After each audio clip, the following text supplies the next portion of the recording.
നമസ്കാരം, മലയാളി വാർത്തയിലേക്ക് സ്വാഗതം. അദാനിയുടെ പേരിൽ മോദിയെ കളിയാക്കിയവർ ഇപ്പോൾ കണ്ണു തള്ളുകയാണ്. വിഴിഞ്ഞം രാജ്യത്തിന് അഭിമാനമായി മാറുകയാണ്, അഭിമാന നേട്ടമാവുകയാണ്. തലസ്ഥാന നഗരത്തിന്റെയും കേരളത്തിന്റെയും മുഖച്ഛായ തന്നെ മാറ്റിമറിക്കാൻ കെൽപ്പുള്ള പദ്ധതിയാണ് വിഴിഞ്ഞം രാജ്യാന്തര തുറമുഖം. ഒന്നാം ഘട്ടം ഉദ്ഘാടനത്തിന് ശേഷം അതിന് മുന്നോടിയായി ട്രയൽ റണ്ണിന്റെ ഭാഗമായിട്ടാണ് സാൻ ഫെർണാണ്ടോ എന്ന ഭീമൻ മദർഷിപ്പ് വിഴിഞ്ഞം തീരം തൊട്ടത്. 350 മീറ്റർ നീളമുള്ള ഭീമൻ കപ്പലിനെ വാട്ടർ സല്യൂട്ട് നൽകിയാണ് സ്വീകരിച്ചത്. 800 മീറ്റർ ബെർത്തും 3000 മീറ്റർ ബ്രേക്ക് വാട്ടർ റൂമുമാണ് ഒരേ സമയം 2 മദർ കണ്ടെയ്നർ ഷിപ്പുകൾക്ക് എത്താൻ കഴിയുന്നതാണ് വിഴിഞ്ഞം തുറമുഖത്തിന്റെ ഒന്നാം ഘട്ടം.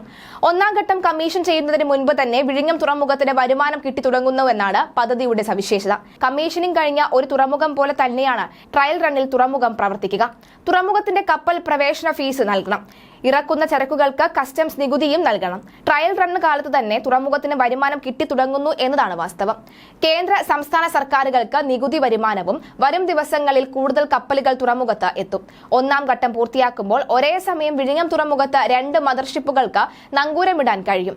വർഷം 10 ലക്ഷം TEU കണ്ടെയ്നറുകൾ ഒന്നാം ഘട്ടത്തിൽ തുറമുഖത്തിന് കൈകാര്യം ചെയ്യാനാകും. 2ഉം 3ഉം 4ഉം ഘട്ടം പൂർത്തിയാകുന്നതോടുകൂടി ബെർത്തിന്റെ നീളം 2000 മീറ്ററായും കൈകാര്യം ചെയ്യാൻ കഴിയുന്ന കണ്ടെയ്നറുകളുടെ എണ്ണം വർഷം 30 ലക്ഷമായും വർദ്ധിക്കും. 2028-ൽ അവസാനഘട്ട നിർമ്മാണവും പൂർത്തിയാകുമ്പോൾ ഒരേ സമയം 5 മദർഷിപ്പുകളെ വരെ ഉൾക്കൊള്ളാൻ തുറമുഖത്തിന് ശേഷിയുണ്ടാകും.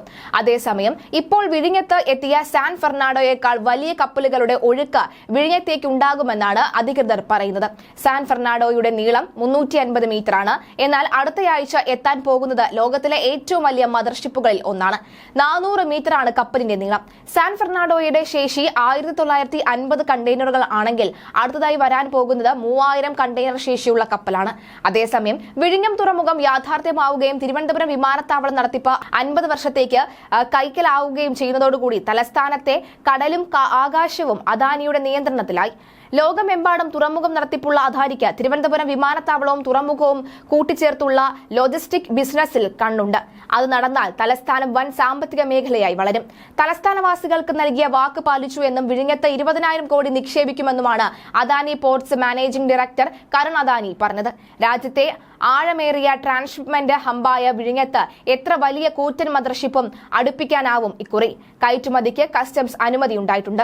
ഓണത്തിന് കമ്മീഷൻ ചെയ്യുന്നതോടുകൂടി വാണിജ്യ പ്രവർത്തനങ്ങൾ പൂർണ്ണതോതിലാവും. കൂറ്റൻ കപ്പലുകൾ അടുപ്പിക്കാൻ കഴിയാത്ത തരത്തിലുള്ള തുറമുഖം ഇന്ത്യയിൽ ഇല്ലാത്തതിനാൽ തന്നെ വിദേശത്ത് നിന്ന് സമുദ്രമാർഗം ഇന്ത്യയിലെത്തുന്ന ചരക്ക് ദുബായ്, കൊളംബോ, സിംഗപ്പൂർ തുറമുഖമാണ് കൈകാര്യം ചെയ്യുന്നത്. വിശാഖപട്ടണം, മുദ്ര തുറമുഖങ്ങളിൽ വലിയ മദർഷിപ്പുകൾ അടുപ്പിക്കാനാവില്ല. വിഴിഞ്ഞം തുറക്കുന്നതോടുകൂടി മറ്റ് രാജ്യങ്ങളെ ആശ്രയിക്കേണ്ടി വരില്ല. ചരക്കു മാറ്റുന്നതിനായി ട്രാൻസ്ഷിപ്മെന്റ്, അതായത് ഈ ചരക്കു മാറ്റുന്നതിനായി രാജ്യത്തെ മറ്റിടങ്ങളിൽ നിന്നുള്ള കപ്പലുകളും എത്തുന്നതോടുകൂടി സമുദ്രമാർഗമുള്ള ചരക്കു നീക്കത്തിന് അന്താരാഷ്ട്ര കവാടമായി വിഴിഞ്ഞം മാറും.